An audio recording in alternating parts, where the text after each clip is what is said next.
pelaku eksekutornya yang kami bulati warna merah berputar arah, kemudian berpapasan menunggu. NTV Prime kembali menghadirkan diskusi membahas satu peristiwa yang masih menyisakan banyak tanda tanya. Kasus penyiraman air keras terhadap aktivis Kontras, Andri Yunus. 4 personel Denma Bais TNI telah ditetapkan sebagai tersangka, gerak-gerik mereka tertinggal, wajah mereka terekam CCTV. Barang bukti ditinggalkan begitu saja di tempat kejadian. Pertanyaannya besarnya adalah apakah ini kecerobohan? Bagaimana membaca skenario di balik operasi yang terlalu berantakan ini? Dan untuk membedahnya kami menghadirkan dua sisi berbeda. Di studio sudah ada pakar psikologi forensik Reza Indragiri Amril dan melalui sambungan Zoom ada mantan Kepala Bais TNI Laksamana Muda Purnawirawan Soleman B. Ponto. Terima kasih Mas Reza, Pak Soleman telah hadir di NTV Prime hari ini. Pak Soleman bisa mendengar suara kami Pak? Bisa. Baik, terima kasih. Saya ingin mulai dulu ke Mas Reza. Operasi terlatih, amatir, atau ini memang penuh kesengajaan?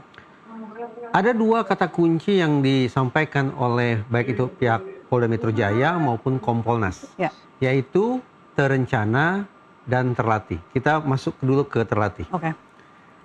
Sungguh-sungguh sulit saya pahami bahwa kita tanda petik dipaksa untuk yakin ada 2 atau mungkin lebih orang yang berlatar belakang intelijen, katakanlah demikian, dan disebut terlatih. Tapi tindak tanduk mereka selama beraksi itu sungguh-sungguh di luar pakem keterlatihan. Misalnya, bagaimana mungkin ada orang yang katakanlah melakukan kejahatan, tetapi tidak mengelola resiko sama sekali. Kemungkinan resiko itu tidak teratasi sampai kemudian mereka harus bertanggung jawab secara pidana misalnya. Itu terang benderang terlihat, kita saksikan di rekaman CCTV itu. Konkretnya, para pelaku tidak menggunakan penutup wajah. Bukankah serta-merta akan langsung bisa diidentifikasi siapa gerangan mereka ini? Helm pun tidak? Helm pun tidak. Yang kedua, kabarnya juga tidak menggunakan sarung tangan. Sehingga kita bayangkan ada sidik jari yang tertinggal di sana-sini.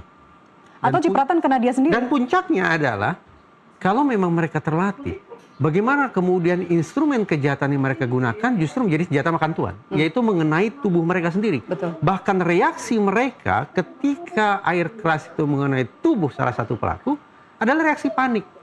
Dengan tindak tanduk sedemikian rupa, maka saya pertanyakan, benar tidak, akurat tidak kalau kita gunakan kata terlatih kepada orang-orang ini? Bahwa orang-orang ini berasal dari satu institusi, oke. Berarti kita asumsikan mereka sudah menerima pendidikan, pelatihan di lembaga tempat mereka bekerja. Tapi ketika kemudian saya diminta untuk teryakinkan bahwa mereka sungguh-sungguh terlatih, saya menjadi skeptis bahwa kata itu sungguh-sungguh mewakili kondisi para pelaku. Anda tadi mengangkat dua diksi itu, dari rencana dan terlatih. Dari Kompolnas dan Polda Metro Jaya. Dan Polda. Saya ingin bergeser ke polisi juga yang menyebut bahwa pelaku tampak tenang dan koordinasi pergerakan mereka cukup terlatih. Saya tidak menangkap itu di CCTV karena tampak langsung putar balik di atas motornya. Tapi dari sisi profil psikologis Mas Reza, apakah ini masih bisa dikatakan sebagai pelaku yang tidak terlatih? Tadi saya katakan sudah ada sekian banyak gejala, sekian banyak tindak tanduk yang justru menjadi dasar bagi saya untuk mempertanyakan mereka sungguh-sungguh terlatih atau tidak. Sekali lagi ya, apakah mereka berasal dari sebuah institusi? Tampaknya demikian. Karena proses investigasi yang dilakukan oleh POM TNI juga sudah menyimpulkan bahwa mereka bagian dari institusi itu. Tapi apakah serta-merta mengatakan bahwa setiap personil adalah orang yang terlatih? Saya pikir kita harus bertanya ulang. Itu kosakata yang tepat atau tidak? Apalagi, sampai hari ini saya sungguh-sungguh bertanya ini. Investigasi mana gerangan yang semestinya lebih saya yakini? Investigasi yang dilakukan oleh POM atau investigasi yang dilakukan oleh Polda Metro Jaya? Alasan bagi saya untuk mempertanyakan atau bahkan masih menyaksikan kedua hal itu karena sepertinya tidak ada koordinasi satu sama lain, bahkan terkesan kontradiksi satu sama lain ketika mengumumkan ke publik ihwal hasil investigasi mereka masing-masing. Mungkin ini terlalu dini, tapi dari apa yang Anda amati melalui CCTV yang sudah dipublish, apakah Anda menangkap para pelaku ini tidak sadar bahwa di situ ada kamera CCTV? Kalau kita mengacu pada hasil investigasi POM, Mbak Nasiti, kita tidak punya pilihan kecuali meyakini bahwa mereka berlatar belakang intelijen. Yang saya pahami ada dua ciri, ada dua karakteristik yang tidak bisa kita abaikan sama sekali ketika kita bicara tentang intelijen. Satu, bahwa pelakunya harus tetap anonim, identitasnya tertutup. identitasnya disamarkan, identitasnya disangkal, dan juga bentuk operasinya harus covert action. Sebuah aksi yang tertutup, yang tersamar. Anonim dan covert itu sungguh-sungguh tidak terwakili oleh bagaimana mereka beraksi di lapangan. Karena sekali lagi, bagaimana kita bisa mengatakan atau anonim kalau ternyata wajah mereka terbuka sedemikian rupa? Bagaimana kita katakan ini sebuah covert action kalau ternyata aksinya terpantau oleh sekian banyak kamera? Oke, saya ke Pak Soleman. Pak Soleman, setidaknya yang disampaikan Mas Reza tadi ada 3 yang saya simpulkan. Dari metodenya yang berantakan, kurang hati-hati, amatir, kemudian pola aksinya yang minim antisipasi resiko, exposure publik sangat terbuka, kelihatan wajahnya, dan juga kejanggalan narasi antara Polri dan juga TNI. Pendapat Anda, Pak Soleman? Ya, betul apa kata Pak Reza tadi. Terlatih terencana? Tidak terlatih, tidak terencana. Itu yang disampaikan tadi. Kalau terlatih dan terencana, ya tidak akan seperti begitu. Lalu apakah intelijen? Iya, kita bisa lihat bahwa disebut di situ dari Denma, Bais. Nah, Denma itu memang bukan orang operasional. Kalau operasional itu Sat Intel. Ya. Sewaktu saya ya, nggak tahu sekarang. Waktu saya Sat Intel, itu yang terlatih, terencana segala macam. Tapi kalau Denma itu pembantu, hanya membantu melancarkan operasi. Nah, lalu bagaimana tiba-tiba mereka turun ke sana juga? Nah, itu tanda tanya besar. Pak Soleman, Gitu. apakah menurut Anda karena mereka backgroundnya dari atau ditempatkan di posisi Denma di Bais TNI yang merupakan elemen pendukung di markas Bais, tugasnya meliputi pengamanan internal, kemudian urusan dalam dan pelayanan administrasi, itu meneguhkan bahwa tindak tanduk yang mereka lakukan, seperti yang kita lihat di CCTV, sangat amatir. Ya betul. Ya betul. Ya memang betul. Meskipun backgroundnya TNI dan ditempatkan di Bais? Lah kan untuk ditempatkan di Bais yang operasional itu sudah terlatih, terencana, dites lagi masuk. Psikologisnya seperti apa. Apalagi kalau operasi itu sudah pengamatan, ada enggak CCTV di sana. Apa yang disampaikan Pak Reza tadi itu ya minimal begitu itu. Oke. Kalau semua itu tidak ada, wajar karena itu ada di Denmark. Kan begitu. Baik, Andri Yunus pernah belajar dengan Anda, Pak Soleman. Bagaimana Anda menilai sosok Andri Yunus, apa yang selama ini dia suarakan? Ya, apa yang dia suarakan, apa yang dia yakini itu benar. Dan benar itu kan menurut beliau. Lah, lalu kalau dengan kita bagaimana? Dan saya bukan hanya Pak Andri Yunus, Pak Haris, semua orang-orang kontras itu waktu saya itu jadi kawan berpikir. Jadi dia melihat begitu, lah kalau ada perbedaan pendapat, ya mari kita berbicara. Itu yang selama ini saya lakukan. Dan sama Andri, saya sudah janjian akan ketemu dengan dia. Berbicara masalah TNI lah. Adakah cerita soal belakangan teror atau yang bersangkutan mencurigai akan ada kejahatan yang menimpa dirinya, Pak Soleman? Oh tidak ada. Baik. Jadi ya, beliau ya biasa-biasa aja seperti biasa, seperti tidak ada apa-apa. Dan kita sudah sangat terbuka apa yang saya tidak sependapat dengan ini, bagaimana? Ya saya jelasin kenapa begitu, begini.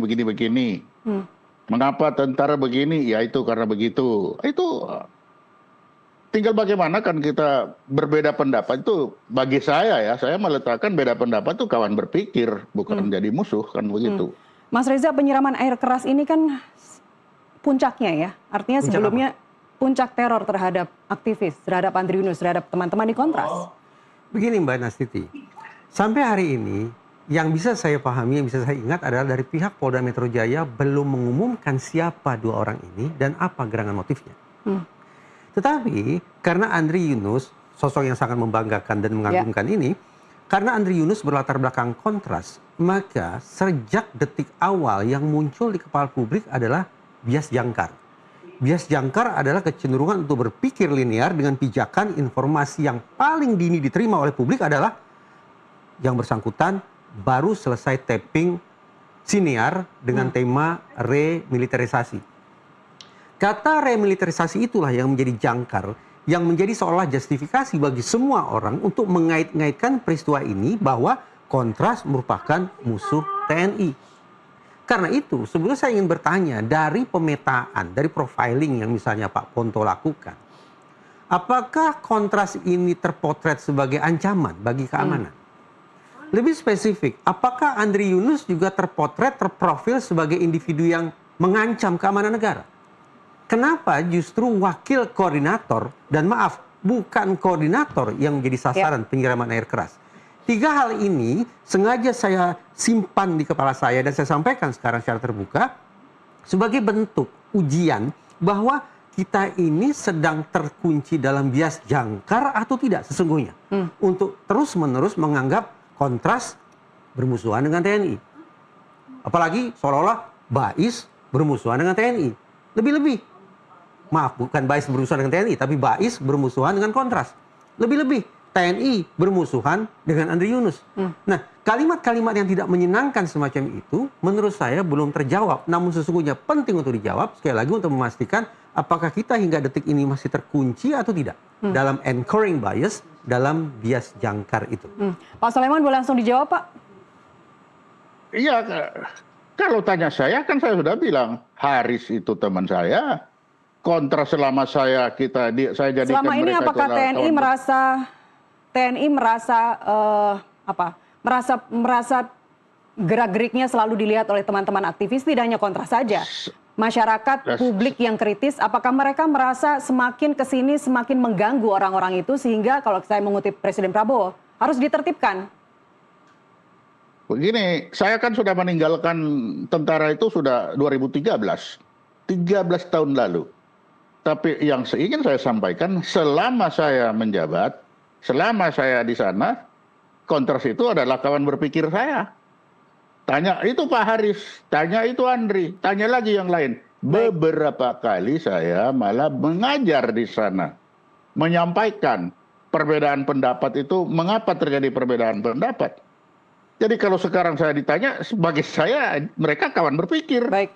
Pak Soleman, menurut Anda Pak, motif apa atau kenapa sasarannya bukan koordinator, bukan Haris misalnya? Kenapa Andri yang dipilih? Saya juga nggak tahu. Kan saya bilang sekarang saya sudah 13 tahun meninggalkan satuan itu. Dan ketika saya meninggalkan dalam keadaan sangat-sangat baik. Oh, saya mengajar di sana gimana nggak baik? Sampai tanya Aris itu, mungkin 2 bulan lalu, saya masih janjian sama dia ketemu-ketemu, tapi nggak jadi-jadi gara-gara sama-sama sibuk. Jadi kalau tanya situasi tentara saat ini saya tidak tahu. Baik. Mas Kalau Reza, tanya sampai saya ya baik-baik saja. Mas Reza, apa yang Anda tangkap? 10 atau 5-10 tahun yang lalu, apakah hubungan TNI, aparat penegak hukum dengan para aktivis semakin menjadi? Saya tidak bisa melakukan pemetaan secara jernih, tapi saya ingin katakan begini. Kalau kita semata-mata mengacu pada hasil survei, menurut saya paling tidak pada waktu-waktu belakangan ini justru TNI mendapat posisi yang istimewa di hati masyarakat luas. Ya. Karena TNI ya? TNI ya, saya bicara TNI. Berarti TNI katakanlah menjadi salah satu lembaga negara yang terpercaya oleh publik.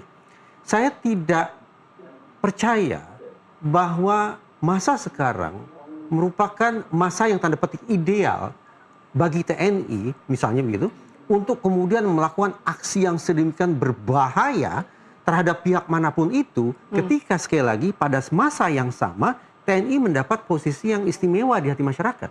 Bukankah ini merupakan sebuah langkah yang amat destruktif lagi kontraproduktif?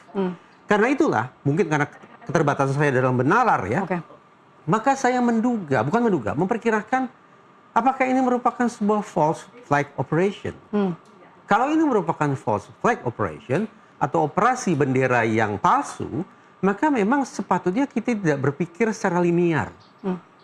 Bahwa TNI menyerang Kontras, bahwa Bais menyerang Andri Yunus. Di permukaan memang tindak tanduknya sedemikian rupa. Ada 4 orang personil Bais yang melakukan serangan fisik terhadap Andri Yunus. Tetapi pemaknaannya haruskah seliniar itu? Jangan-jangan tidak semestinya demikian. Sekali lagi, kalau kita buka ruang spekulasi, bahwa yang berlangsung sesungguhnya merupakan false flag operation. Apakah bisa disimpulkan analisa Anda barusan mengarah kepada satu hipotesa bahwa tidak linear, artinya kalaupun ada aktor intelektual di sini adalah bukan TNI? Saya bicara hipotesa. False flag operation salah satu tujuannya adalah justru memang untuk mendiskreditkan pihak tertentu. Jadi di balik sebuah penyerangan secara fisik ini, jangan-jangan pada hakikatnya ini merupakan sebuah psyops, sebuah psychological operation. Apa esensi psychological operation? Operasi psikologis ada dua. Deception, yaitu tipu muslihat, dan yang kedua pembentukan opini publik. Itu dia esensi dari psyops yang manifestasinya adalah false flag operation. False flag operation. Ada yang ingin Anda tambahkan, Pak Soleman, atau mungkin Anda punya perspektif lainnya? Ya, saya kira Pak Reza itu benar, sangat benar, 100% benar apa yang beliau sampaikan itu. Sangat mungkin seperti apa yang beliau sampaikan itu. Anda juga membenarkan atau Anda juga menduga bahwa kalaupun ada aktor intelektual di sini, itu perintahnya bukan dari pimpinan TNI, bukan dari anggota TNI? Ya, saya bisa menduga bisa saja mereka digunakan oleh orang lain. Bisa aja. Karena apa? Nama Bais itu nama besar. Ya.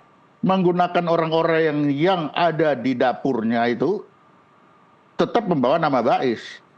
Tapi kan seperti itulah kualitasnya. Sehingga apa yang disampaikan Pak Reza sangat benar seperti itu. Mungkin akan lebih baik Pak Reza yang menyampaikan daripada saya yang menyampaikan. Itu lebih objektif kan. Kami butuh perspektif dari seorang mantan kepala Bais TNI juga, Pak Ponto. Baik, saya kembali ke Mas Reza. Ya. Saya ingin mengkaitkan ini, Pak Soleman, saya ingin mengkaitkan ini dengan faktor psikologis. Apakah ada kemungkinan ini merupakan motif pribadi, Mas Reza? Ini terkait dengan penggunaan instrumen kejahatan. Ya. Oke, sejenak saya kesampingkan diksi intelijen, operasi intelijen itu saya kesampingkan. Saya sudah sekarang bicara saja tentang pidana, tentang kejahatan, penyiraman air keras. Dari catatan yang saya punya, instrumen kejahatan yang satu ini, yaitu air keras, memang lebih sering digunakan untuk kejahatan-kejahatan yang latar belakangnya oleh motif yang sifatnya personal, pribadi. Baswedan. Ada sekian banyak siswa, pelajar di sekitar Jakarta ini yang melakukan kejahatan dengan menyiram air keras. Kita ingin mengatakan apa? Ada motif politik di situ? Ada motif kelas tinggi di situ? Niscaya tidak. Ini motif personal. Konflik, dendam, kebencian yang sifatnya dari satu individu terhadap individu lain. Nah, kalau kita bersepakat bahwa pada akhirnya air keras memang dianggap sebagai sebuah instrumen kejahatan dengan latar belakang motif personal, maka ini memberikan penegasan tambahan. Apakah kita harus berpikir linear bahwa penyerangan fisik terhadap Andri Yunus harus kita potret sebagai sebuah kejahatan tingkat tinggi, sebagai operasi intelijen yang brutal? Barangkali tidak, karena yang digunakan adalah air keras.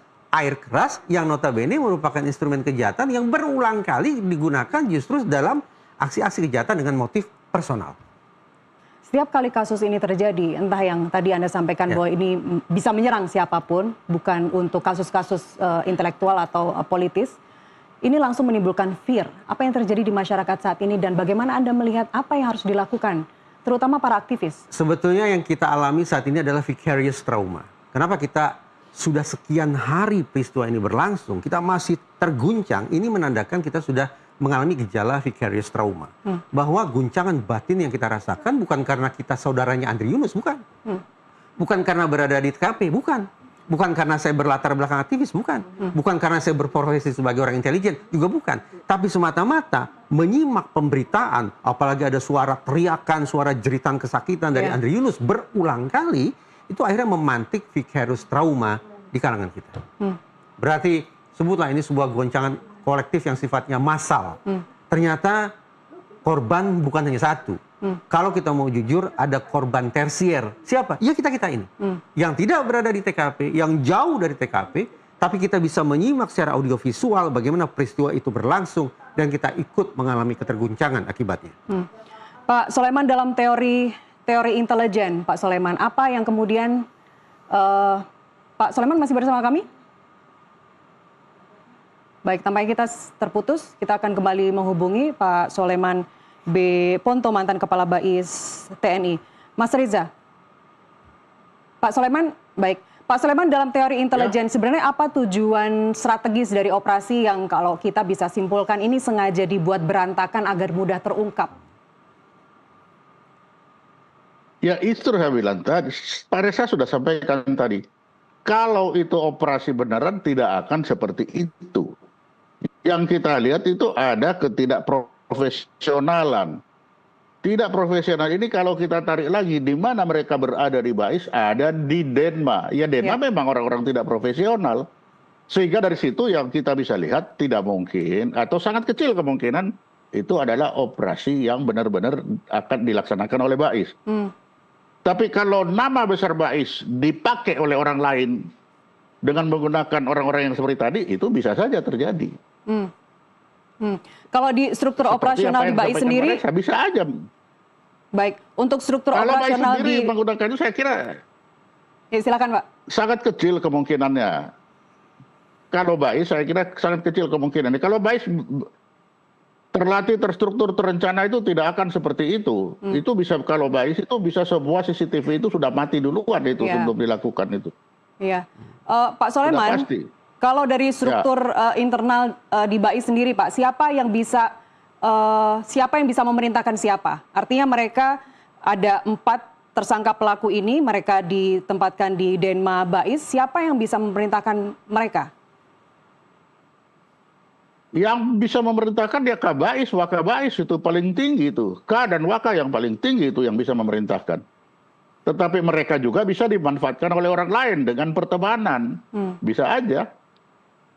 Kalau melihat itu, apalagi Denma, BAIS itu sangat jarang menggunakan operasi itu pakai Denma. Bukan sangat jarang, waktu zaman saya tidak pernah ada.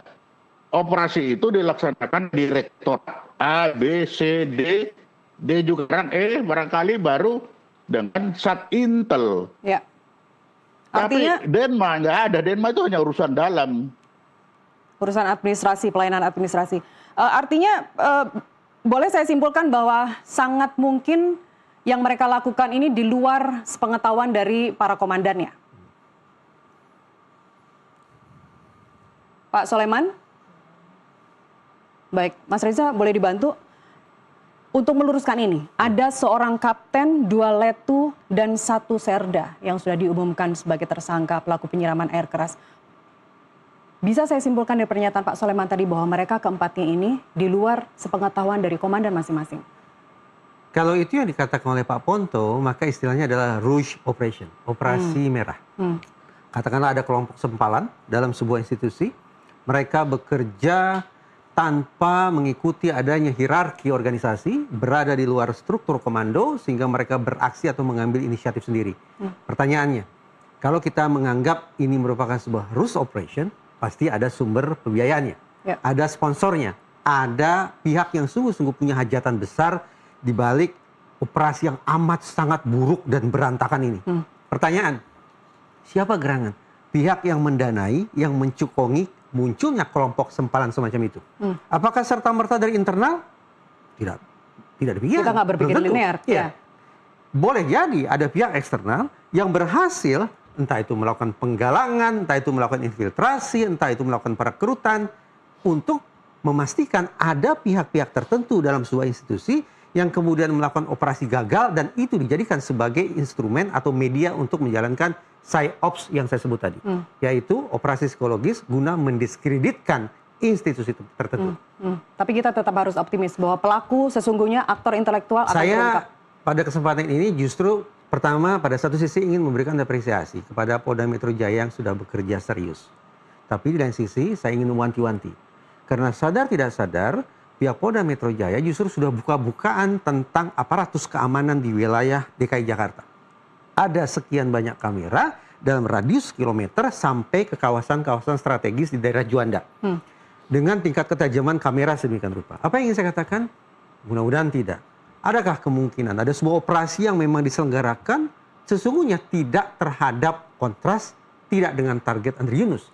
Tapi operasi diselenggarakan untuk menakar sesungguhnya seberapa jauh tingkat keamanan di wilayah Jakarta dan seberapa jauh aparatus yang ada di wilayah ini bisa dilumpuhkan. Kita lanjutkan di segmen berikutnya Mas Reza. Pak Soleman, kita lanjutkan di segmen berikutnya, pemirsa tetaplah bersama kami. Majen TNI Yusri Nuryanto mengatakan bahwa 2 orang eksekutor yang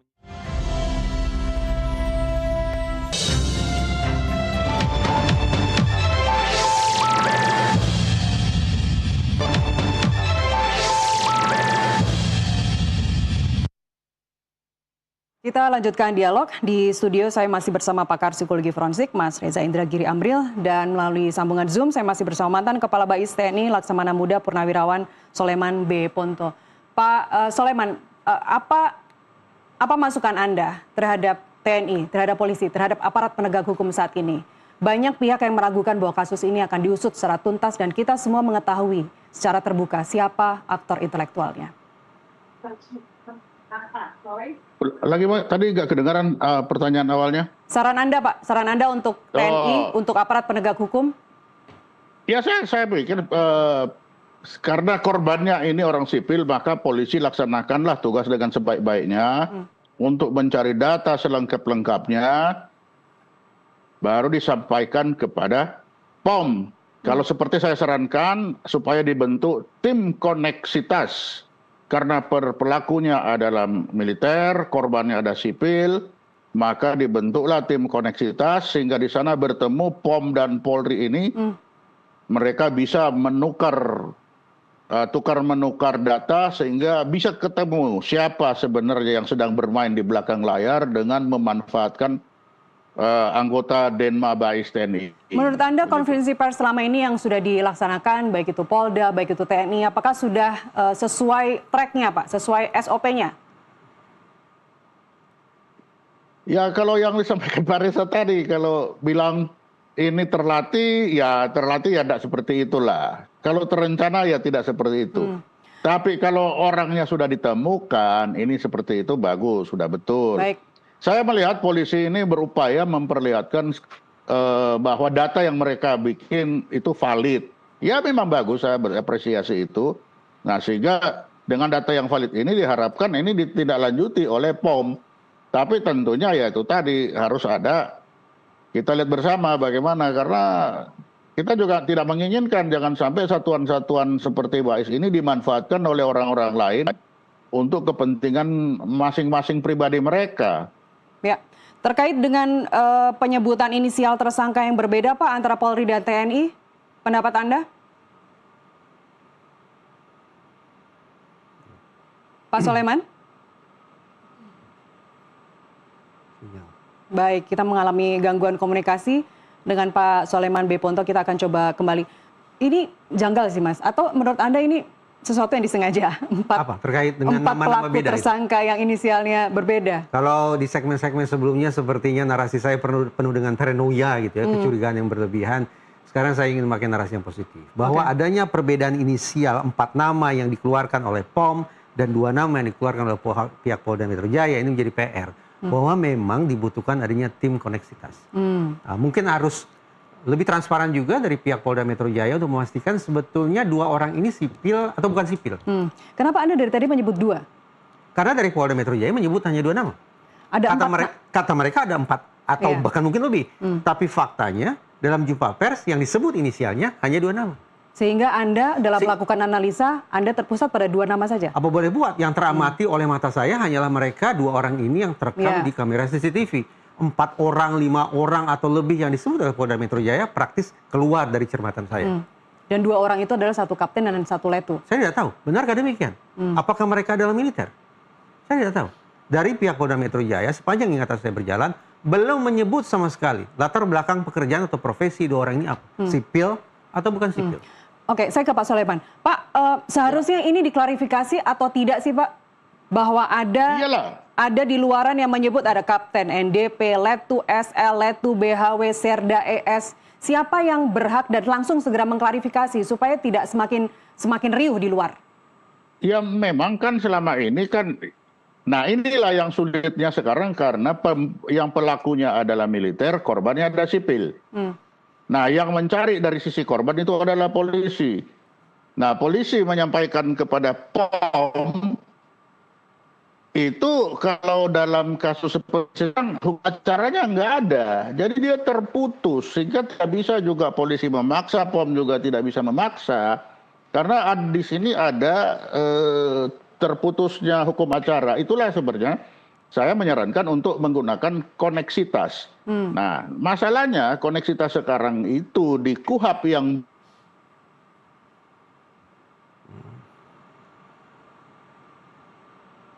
Oke, betapa penting tim konektivitas sebenarnya, Mas Reza. Apa yang harus dilakukan pertama kali jika tim itu terbentuk nantinya?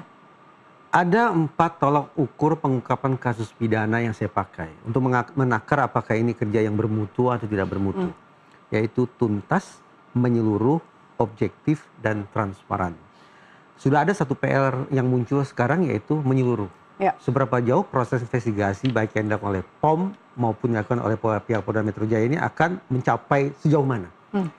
Jelas, kalau menyeluruh tidak terrealisasi, maka pasti transparansi pun tidak akan terpenuhi.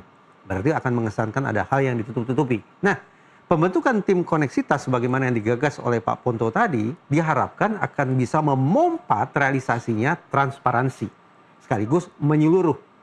Karena harapan kedua pihak, kedua lembaga akhirnya saling berkolaborasi, check and recheck, mempertajam hasil investigasi bersama, sehingga betul-betul memenuhi 4 tolak ukur tadi, tuntas, menyeluruh, objektif, dan transparan. Objektif dalam pengertian bagaimana peristiwa pidana ini akhirnya ditangani sesuai dengan peraturan perundang-undangan yang berlaku dan juga memenuhi kaidah keilmuan. Pak, saya ke Pak Soleman. Pak Soleman, Anda pernah berkomentar bahwa yang di atas jalan sendiri, yang di bawah, kira-kira saya minta dikoreksi kalau ini salah, yang di atas jalan sendiri, yang bawah tidak tahu jalan kemana. Apakah itu relevan terhadap kasus Andri Yunus saat ini, Pak? Ya bisa saja, kan bisa saja. Di atas bilang ke kiri, yang di bawah dipakai orang belok ke kanan. Yang di atas jalan sendiri, yang di bawah ogah-ogahan. Atau yang bawah dipakai orang, yang di atas lurusin, kan bisa saja. Itu sangat bisa. Itu. Baik. Itulah sebabnya memang sekarang masalahnya itu tadi, satu pelaku militer, korban sipil. Nah, Polri di sini itu koneksitas, dan di situ harus ditambah satu di koneksitas jaksa. Karena nanti yang menuntut itu adalah jaksa. Nah, jaksa harus mendapatkan data yang benar dari kedua belah pihak ini. Yang jadi masalah, di dalam KUHP kita yang baru, jaksa tidak masuk dalam tim koneksitas. Itu yang masalah. KUHP lama ada masuk sebenarnya. Tapi itu bukan alasan. Saya kira itu kalau memang jaksa harus masuk, bikin perpu aja untuk masuk. Itu kan jadi bisa. Sepanjang kita mau. Kasus yang kurang lebih serupa, yang ada tim konektivitas yang pernah Anda pahami, Pak Soleman? Untuk kasus apa, Pak? Koneksitas itu si... Novel? Bukan, novel tidak. Yang SAR, Basarnas, itu kan koneksitas juga itu. Basarnas, itu koneksitas. Kan yang nangkap KPK, tapi habis itu kan masuk ke POM. Karena memang untuk pelaku militer itu mutlak POM, tidak bisa kemana-mana. Itu undang-undang dasar. Oke, baik. Tapi tidak ada alasan untuk Polri juga tidak bisa mereka berkolaborasi. Bisa, koneksitas itu tadi, hanya itu tadi. Dalam aturan kita, koneksitas itu kalau perbuatannya dilakukan oleh sipil dan militer. Tapi yang kasus kali ini kan unik. Pelakunya militer, korbannya sipil. Nah itu. Tapi kalau bagi saya masing-masing mewakili dunia militer dan sipil ya bisa dikoneksitaskan lah. Hanya sayangnya jaksa yang menjadi hakim tidak masuk di situ sekarang. Tapi kalau kita mau buat perpu untuk jaksa masuk di dalam tim koneksitas gitu. Supaya jaksa nanti akan menekan kedua belah pihak ini supaya dua-dua kerja yang baik karena tuntutan akan ada di jaksa dan auditor itu. Ya, dan hukum harus mengikuti perkembangan zaman, gitu. Mas Reza. Ada skeptisisme, kalau saya boleh belak-belakan ya, ada skeptisisme dari sekian banyak kalangan terhadap proses penegakan hukum yang dilakukan oleh institusi TNI terhadap personilnya sendiri. Ya mungkin dia akan dianggap akan ada code of silence, menutupi, meringankan, menyamarkan, membelokkan, dan seterusnya. Pengalaman saya terbatas, Mbak Nastiti, tapi dari sekian kali saya hadir di persidangan militer sebagai ahli, saya potret bahwa manakala peradilan umum, tanda petik hanya punya nyali menjatuhkan hukuman maksimal berupa hukuman seumur hidup, di peradilan militer lah saya simak langsung dengan telinga saya, bagaimana auditor militer, bagaimana hakim mantap mengatakan hukuman mati bagi terdakwa. Berarti kolega mereka sendiri. Nah, apa yang ingin saya katakan, tampaknya skeptisisme kita bahwa otoritas TNI tidak bisa diandalkan untuk melakukan proses penegakan hukum yang objektif terhadap anggotanya sendiri, tampaknya harus dikoreksi. Paling tidak berdasarkan pengalaman saya pribadi. Itu optimis artinya, bukan skeptis lagi. Saya sudah punya pengalaman langsung hadir di persidangan. Saya punya alasan untuk teryakinkan bahwa ternyata lembaga ini bisa diandalkan untuk menjatuhkan bahkan hukuman yang paling berat terhadap anggota korps mereka sendiri. Kita kembali ke judul besar tema dialog kita hari ini, menelusuri jejak air keras di wajah aktivis Kontras.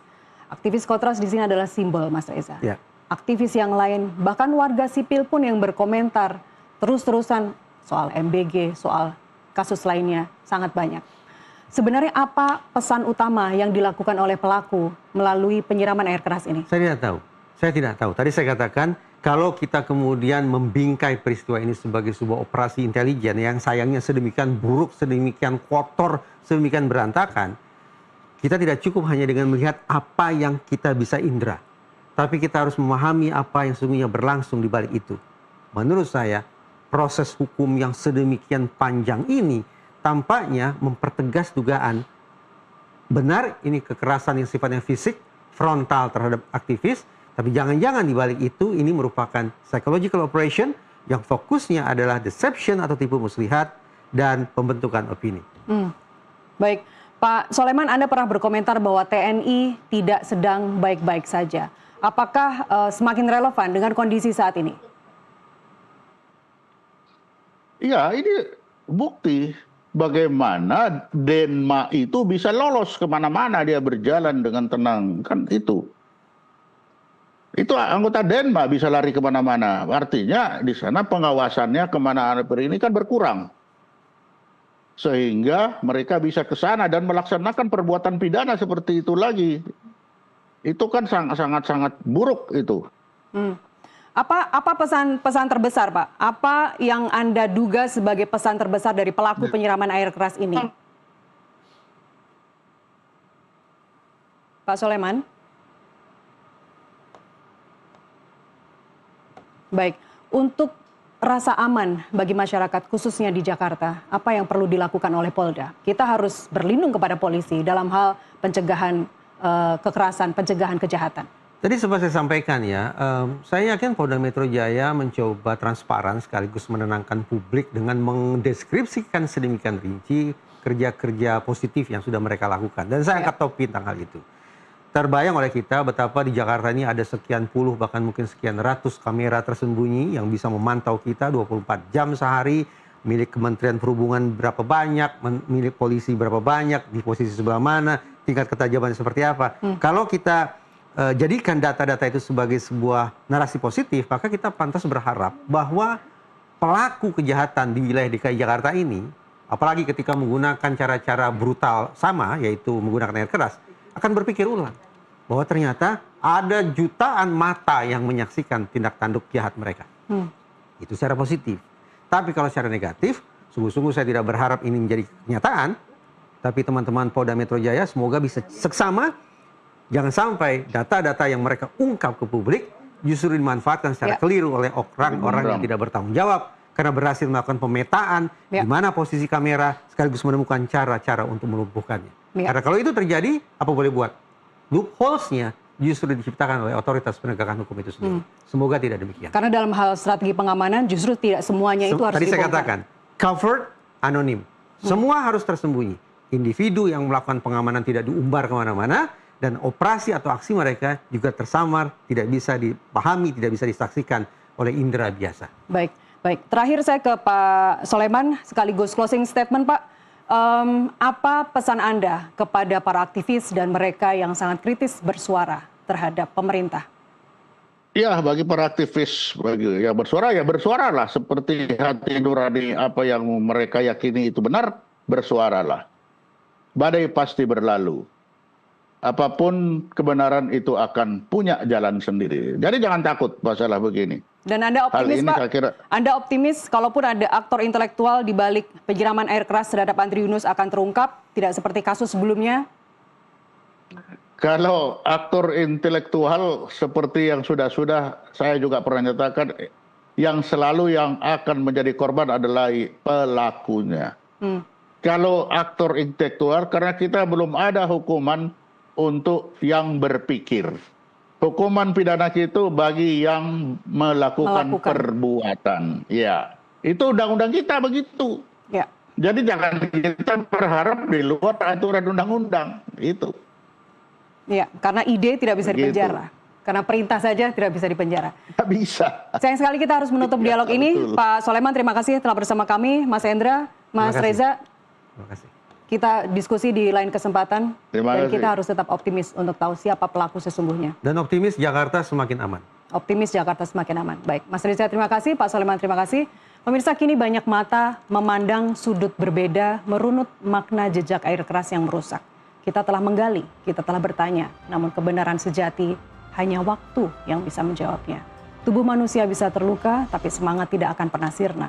Mari kita semua jangan biarkan kasus ini menguap begitu saja. Sampai jumpa.